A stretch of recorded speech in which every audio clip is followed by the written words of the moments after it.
Assalamualaikum warahmatullahi wabarakatuh. Saya Ridwan, mahasiswa Universitas IPET Semarang pada jurusan Pendidikan Vokasi Teknik Mesin. Pada kesempatan kali ini saya ingin menjelaskan atau menjabarkan sedikit tentang apa itu understeer.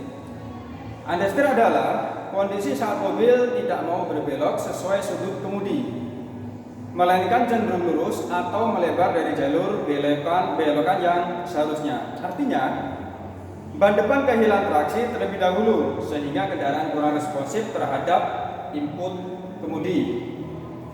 Ilustrasi sederhananya, saat kita memutar setir ke kiri, tapi mobil malah cenderung tetap lurus atau berbelok sedikit saja, ya, itulah understeer. Penyebabnya atau penyebab dari understeer pada umumnya yaitu pertama, kecepatan terlalu tinggi saat kita menikung, ya, kemudian ban depan aus atau terangan angin kurang. Yang ketiga, suspensi atau geometri roda depan tidak seimbang. 4. Bobot mobil terlalu berat di depan, umumnya pada mobil FPD. 5. Traksi ban depan, ya, kurang pada saat di jalan licin, pasir, air atau es, ya. Kemudian komponen-komponen apa saja yang berpengaruh terhadap understeer? Ya, komponen pertama adalah ban depan, ya, bagian ban depan. Traksi utama untuk belok, ban aus atau tekanan rendah, ya, itulah understeer. Kemudian bagian suspensi depan, ya. Jika shock absorber atau pegas lemah akan mempengaruhi kestabilan dan kontrol kemudi. Kemudian steering system, rak and pinion atau tirot. Jika longgar atau rusak, respon kemudi akan buruk. Kemudian stabilisator, ya, anti roll bar, mengurangi body roll, ya, jika lemah, ya, atau tidak seimbang bisa menyebabkan understeer. Kemudian rem depan, ya, jika hanya rem depan bekerja berlebihan saat menikung bisa juga memicu kehilangan traksi.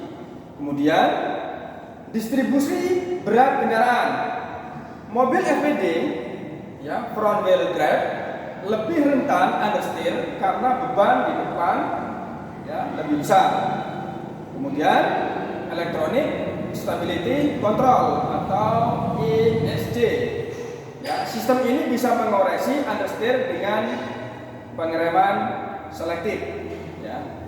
Kemudian salah satunya itu ciri-ciri kendaraan mengalami understeer, ya. Setir sudah diputar tapi mobil tidak belok seharusnya, ya.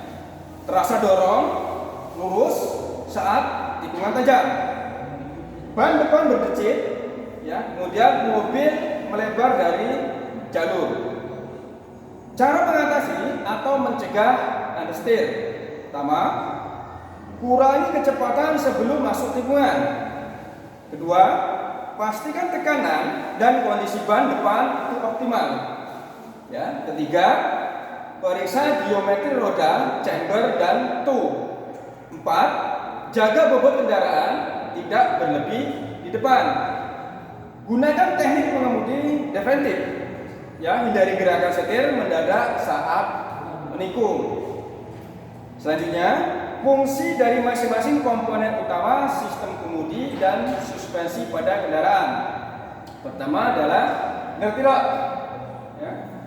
Ini bagian dari inerti rod, yaitu fungsinya menghubungkan rak setir, ya, steering rak ke outer tirot, meneruskan gerakan dari rak setir ke roda depan melalui outer tirot, memungkinkan sedikit fleksibilitas karena biasanya dilengkapi sambungan fleksibel atau ball joint.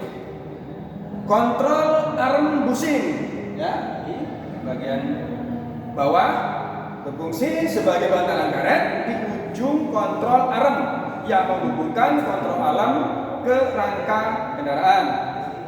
Meredam getaran dan guncangan dari jalan agar tidak langsung diteruskan ke rangka. Kemudian menyediakan sedikit fleksibilitas saat kontrol arm bergerak naik dan turun. Kemudian pitman arm berfungsi menghubungkan gearbox kemudi ke centraling atau dragling pada sistem kemudi tipe recirculating ball, umumnya di mobil besar atau truk. Kemudian mengubah gerak rotasi dari poros kemudi menjadi gerak lateral untuk menggerakkan roda. Kemudian centraling atau dragling berfungsi menghubungkan pitman arm, idle arm, dan tirot di sistem kemudi, mendistribusikan gerakan kemudi dari pitman arm ke dua sisi roda, kemudian memastikan kedua roda depan berbelok secara serempak. Oke. 5 yaitu lower ball joint, di bagian dari bawah. Sambungan fleksibel antara lower control arm dan steering knuckle, knuckle atau pembawa roda, memungkinkan roda untuk berputar, steering dan naik turun, secara bersamaan. Kemudian menanggung sebagian besar beban kendaraan, isi dari ball joint. Kemudian outer tirot end, ini outer tirot end, profesinya menyambungkan inner tirot ke steering knuckle, meneruskan gerakan belok dari inner tirot ke roda. Kemudian memiliki ball joint agar roda dapat berbelok dengan bebas saat suspensi bergerak naik dan turun. Shocknya itu. Kesimpulan, peran secara umum, komponen dan fungsi utama. Komponen, inner tirot itu meneruskan gerakan dari rak setir ke outer tirot. Kontrol arm bushing meredam getaran antara kontrol arm dan sasis. Pitman arm menyalurkan gerakan putar kemudi ke dragling. Centraling atau dragling mendistribusikan gerakan kemudi ke roda kanan dan kiri. Lower ball joint menghubungkan kontrol arm dengan roda, memungkinkan gerakan suspensi, plus setir. Yang terakhir, outer tirot end, fungsi utamanya menyambungkan tirot ke roda, memungkinkan belok dan naik turun. Itulah sekilas penjelasan dari saya mengenai understeer. Lebih dan kurangnya saya mohon maaf. Saya Heri. Wassalamualaikum warahmatullahi wabarakatuh.